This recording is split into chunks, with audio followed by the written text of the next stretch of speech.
So masturbation apparently has some benefits, eh? Let's see about that. I'm gonna give you the trade-offs of masturbation, when it might actually help you, and a 7-day protocol so that you don't indulge into it if it turns out to be bad. So these are the claims. Apparently it can help you stress reliefs, it can serve as a sleep aid, it can make you feel more relaxed, and it can make you feel more loved. Those are the claims at least. However, let me tell you something. None of these sources actually mention the trade-offs and the opportunity cost or habit stacking that it actually does within your life.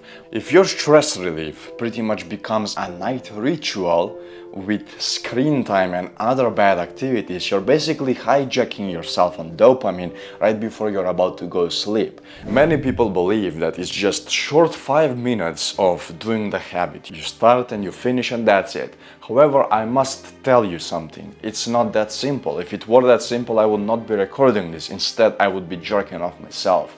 So you take your phone and you start searching for, you know what? While you're finding it, you spend some time. Then you see some notifications, which also take your attention away. Plus, on top of that, when you finally find the pictures, now you have to decide which one to do it on. And before you know it, you've spent like 20 minutes just on the pictures alone. And if it's not already worse enough, now you do the habit, you finish the habit, and after you masturbate, you, my friend, now for at least 2 hours have the side benefits of feeling like crap. Because you probably did not want to do it. In most men's cases, it's against their will. Trade-off 2. Energy and mood variability. In the beginning, you pretty much gain this short spike of dopamine. However, the moment that dips, it's not just going down at the baseline as you may think. In fact, it's going below the baseline, and now you have a new baseline which was below your original happiness. And that hormone is called dopamine, the hormone of pleasure and happiness. This can only go down so much before you start feeling suicidal or even worse, like I have felt myself. Trade-off 3. Social momentum killer. You actually decrease your capability to speak to others as well. Whenever you masturbate, you most likely masturbate to a girl. So next time you go outside and speak to a girl, you feel incredible resistance. It's not fun to realize that this girl could have actually slept with you, but you decided to jerk off to her instead and waste your time. You also feel a lot of resistance whenever you're about to speak to a guy as well, because whenever you go out, you somehow feel like you have a secret that everybody knows. And that secret is dark and you don't want anyone to know. However, they do know, inside your head at least. So before you know it, you don't have any friends, you have not spoken to a new person in ages, and you wonder and question yourself, when am I gonna get a girlfriend? When would it be fine? That's the real question.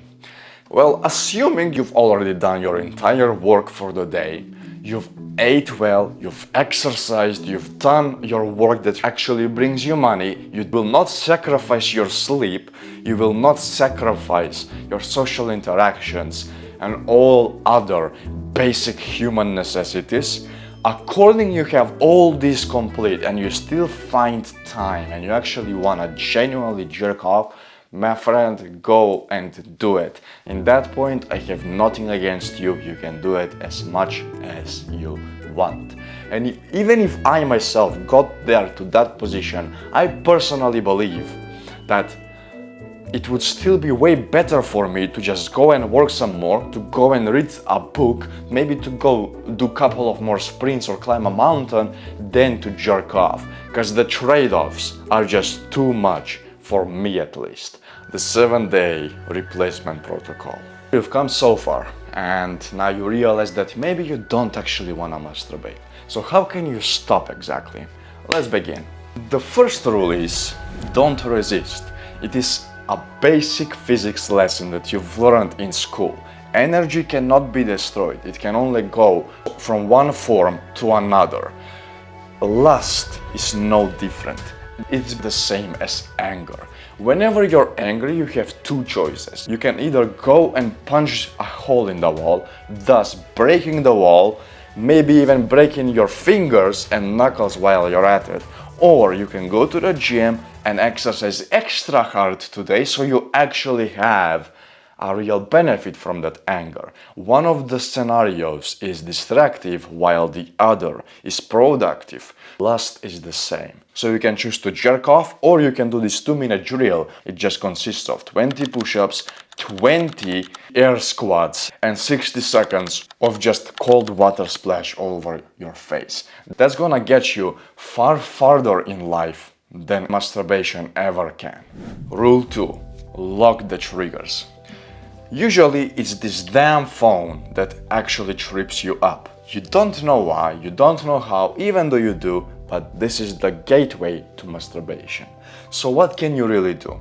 Depending on what you have, you can just open the settings and type in notifications and just turn off every notification from unwanted sources such as Instagram.